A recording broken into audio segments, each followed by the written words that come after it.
number 2. We're going to dive straight into the land of dawn, ladies and gentlemen, for Indonesia versus Philippines.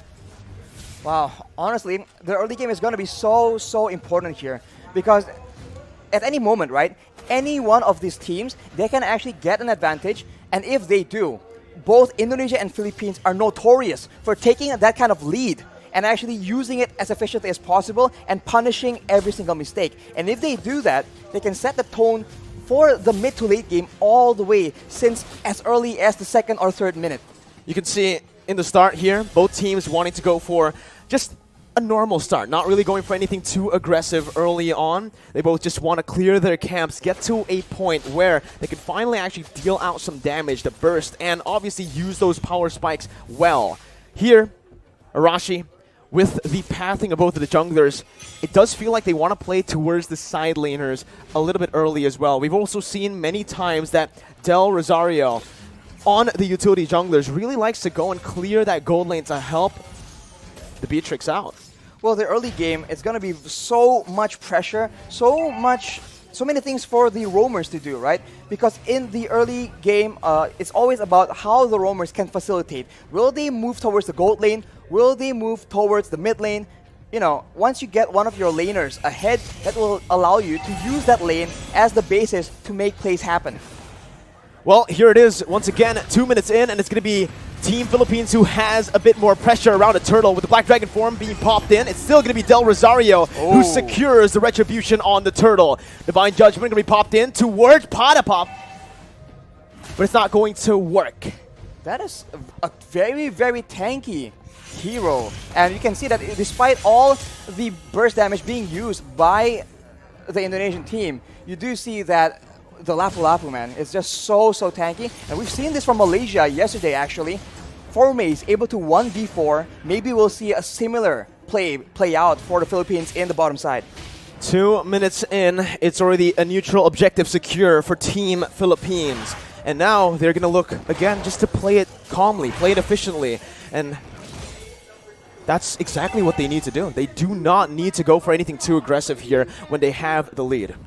For the Indonesians, they need to make sure that they abuse that Cult Altar as much as possible. They do have the Black Dragon form as well, so those objective takes are going to be very much in their favor, only if they are able to actually get an advantage and actually capitalize on the fact that they have a bit more crowd control and they have a lot more utility that they can actually abuse to force the Philippines into a tough spot. But of course, if they do go too aggressively, there is a Lapu Lapu, there is a Valentina, so a lot of counter-engage potential from the side of the Philippines. Well, here it is, another engage coming in, and that's going to be Dreams taken really low. First blood over to Philippines as they're looking for more. That's the IMU doing work, stealing away to Divine Judgment and picking up another for Imam in the mid lane.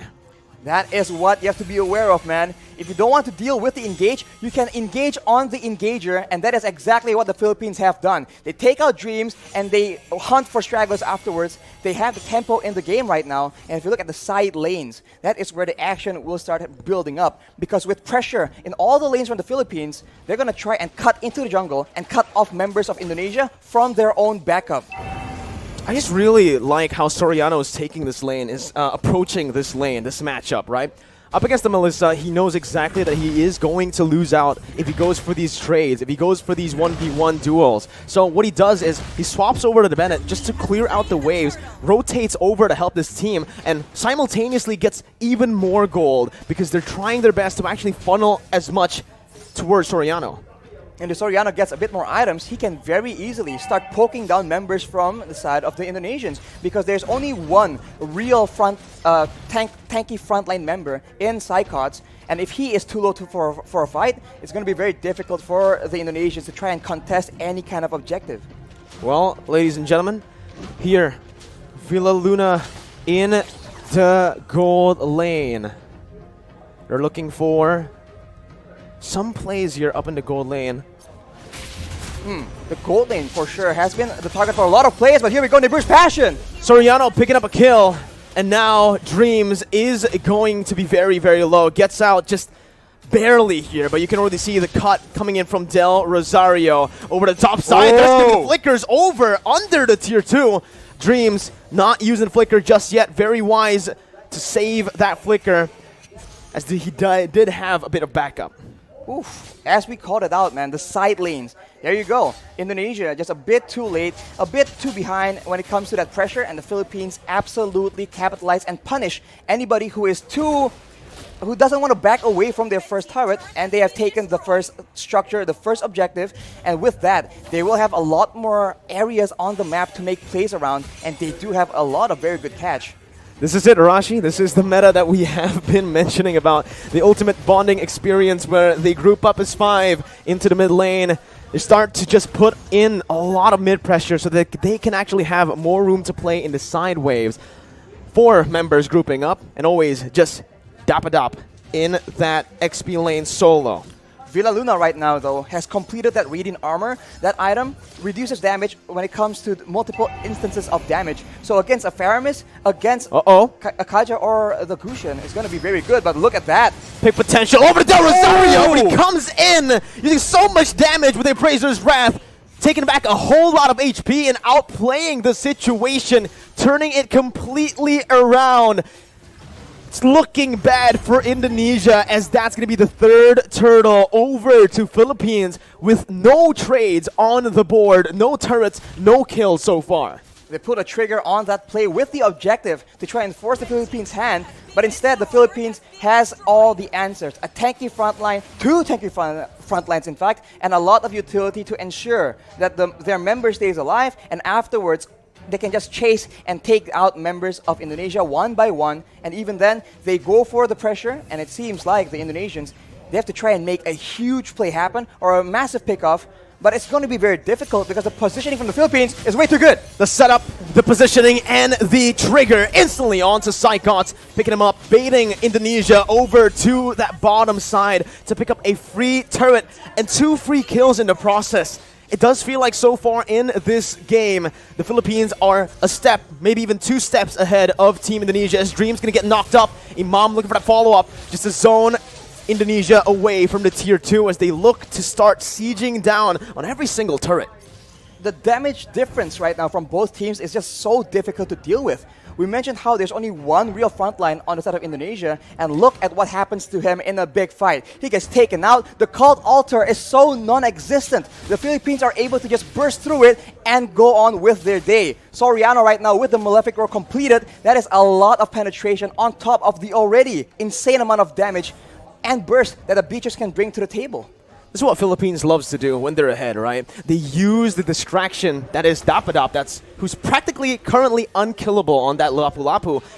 They use him as a distraction in the side lane, solo, picking up a turret. Meanwhile, they set up on the other side. Usually, they like to play on the opposite side and use the conceal to catch the enemies off guard. But there, you can see, again, a curveball thrown over to Indonesia, or maybe Indonesia have done their research onto how Philippines likes to play with the lead.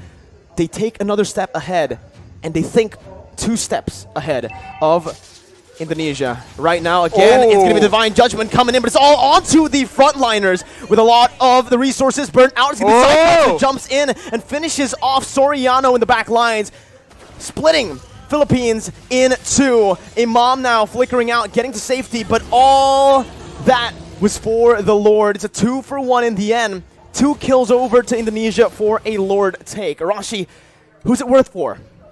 Oof, I think considering the fact that the Philippines are so ahead and they are focusing now more than ever on taking all those structures away from Indonesia, I think the Lord will be very, very beneficial.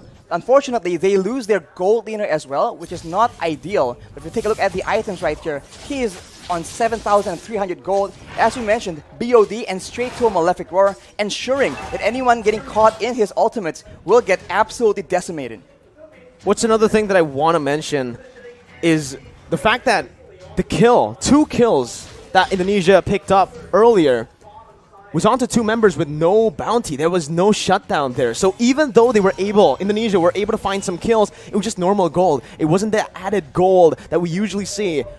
And they get the Lord for that. So if it was a shutdown, I would actually say that Indonesia definitely came out on top in terms of value. But here, Taz might actually be caught, forced to use that ultimate defensively to get out. And everyone is from the Philippines is available because the death timers are very, very short, and they're going for a siege here where Indonesia don't have a lot of tools to try and counter the poke damage slowly but surely, the Philippines is chipping away at the structures and at the EHP bars of the Indonesian players. It's a good defense by Indonesia. They're able to minimize their losses here, only losing that tier 2 in the mid lane for now.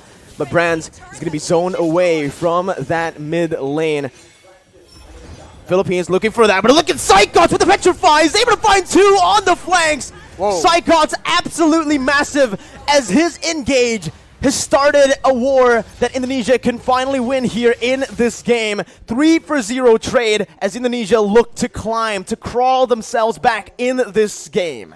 Blink and you'll miss it. An engage that gave way for Indonesia to take 3 kills for a trade of none.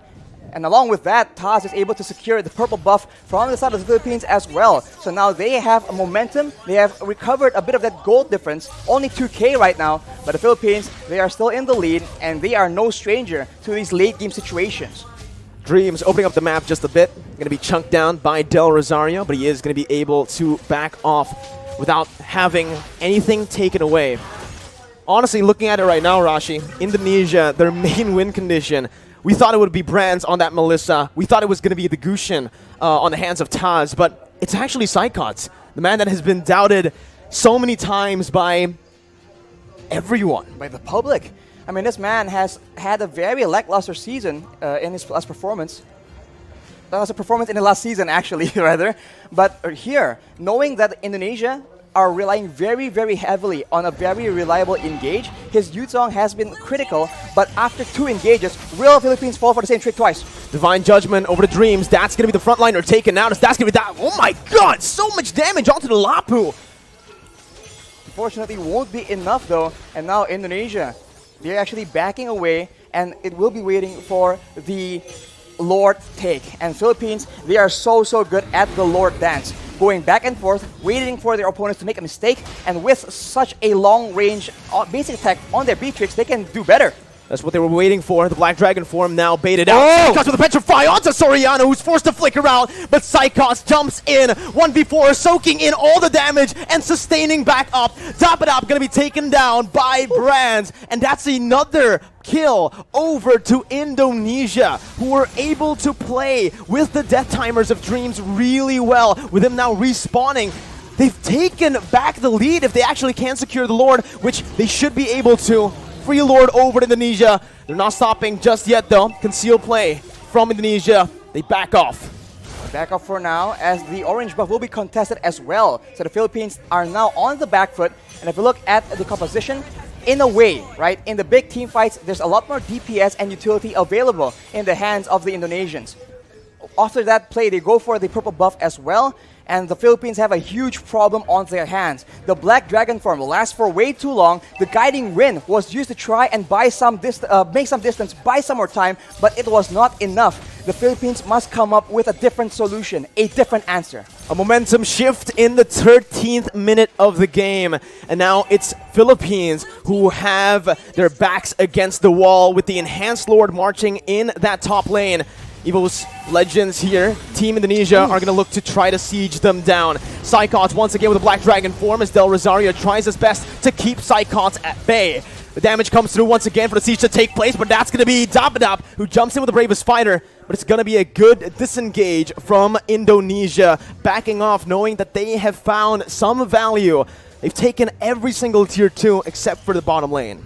And look at how SAYKOTS is playing around with his Petrify, man. He goes in for the Black Dragon form, but he doesn't always use that Petrify. And when you think about it, the Petrify is what makes these engages so dangerous. It guarantees the Furious Dive knockup, and that is what allows Indonesia to just be a lot more elusive. And as we talked about it earlier, this is what is so dangerous. They can feint around, act like they're about to engage a fight, and then back away. The Philippines need to identify the right moment and then adjust accordingly. Do they want to go and fight after the Black Dragon form is down, or do they want to just stall? Villaluna with that circling eagle over the Brands, but it's going to be baited in with the Cold Ulcer placed as well. Soriano targeted by the flanks, and that's going to be Taz who picks up the Beatrix. Soriano taken down, Brands in the midst of it all, still life stealing with his fire. Brands is massive.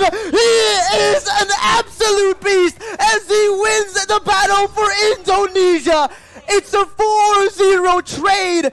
Indonesia with a comeback here, with the tides turned completely. Only Villaluna left to defend with the mini wave crashing in. Villaluna going to be brought back by the Shadow Stampede. Villaluna outside of the base, and Indonesia with the Divine Judgment onto Villaluna will go for the base to pick up the first game of the series.